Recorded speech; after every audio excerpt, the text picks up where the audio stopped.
छोटे से पहाड़ी गांव सुखपुर में 8 साल का एक लड़का था, नीरज।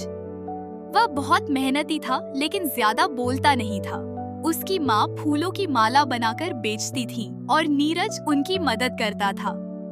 हर सुबह स्कूल जाते समय नीरज गांव के रास्ते में बैठी एक बूढ़ी अम्मा को देखता जो अपने पुराने घर के बाहर उदास बैठी रहती थी।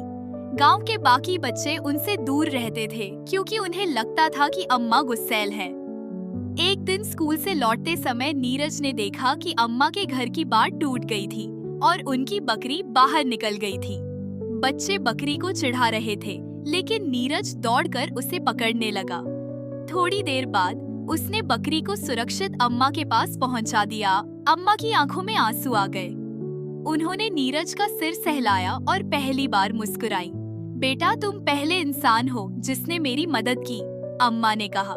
नीरज ने हिचकिचाते हुए पूछा, अम्मा, आप हमेशा उदास क्यों रहती है?